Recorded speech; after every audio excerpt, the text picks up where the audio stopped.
ہم کریں گے ہر مظلوم کی حمایت۔ السلام علیکم، میں ہوں حورین فاطمہ اور آپ دیکھ رہے ہیں حمایتی news HD channel.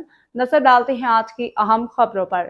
Model colony پر مبینہ تجاوزات اور عوامی گلیوں پر قبضوں کے خلاف مکینوں کی فریاد، اعلیٰ حکام سے فوری کارروائی کا مطالبہ۔ قانون نافذ کرنے والے اداروں سے بارہا اپیل کے باوجود تاحال کوئی مؤثر کارروائی نہ ہونے کا دعویٰ۔ حاکم علی دل، روزنامہ حمایتی نیوز۔ ماڈل کالونی کے رہائشیوں نے عوامی گلیوں پر مبینہ قبضوں اور غیر قانونی تعمیرات کے خلاف شدید احتجاج کرتے ہوئے متعلقہ حکام سے فوری انصاف فراہم کرنے کا مطالبہ کیا ہے۔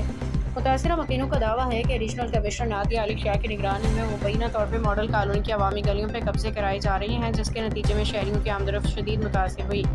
رہائشیوں کے مطابق انہوں نے اپنی شکایات کے ساتھ تصویر بھی متعلقہ اداروں کو فراہم کی، جن کے بارے میں ان کا کہنا ہے کہ ان سے عوامی گزرگاہوں پر مبینہ تجاوزات ظاہر ہوتی ہیں۔ مزید یہ بھی دعویٰ کیا گیا ہے کہ عدالت کمشنر کراچی، ڈپٹی کمشنر کی جانب سے ان مقامات کو عوامی گلیاں قرار دیا جا چکا ہے، لیکن اس کے باوجود ان کی شکایات پہ مؤثر کارروائی نہیں کی جا رہی۔ اہل علاقہ کا کہنا ہے کہ انہوں نے قانون نافذ کرنے والے اداروں اور دیگر متعلقہ حکام سے متعدد بار رجوع کیا، مگر ان کے بقول اب تک کوئی مؤثر کارروائی عمل میں نہیں لائی گئی، جس کے باعث عوام میں شدید تشویش پائی جاتی ہے۔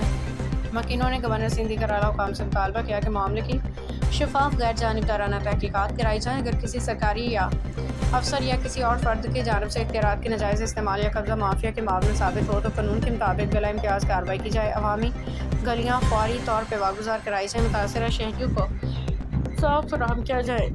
اس خبر میں شامل الزامات و دعوے درخواست گزار اور مقامی رہائشیوں سے منسوب ہیں۔ متعلقہ سرکاری افسران یا اداروں کا موقف موصول ہونے کی صورت میں اسے بھی صحافتی اصولوں کے مطابق اسی اہمیت کے ساتھ شائع کیا جائے گا۔ اگر آپ کے پاس عدالت کے حکم کی تصاویر یا دستاویزات موجود ہیں تو ان کی بنیاد پہ خبر میں مزید حقائق بھی شامل کیے جا سکتے ہیں۔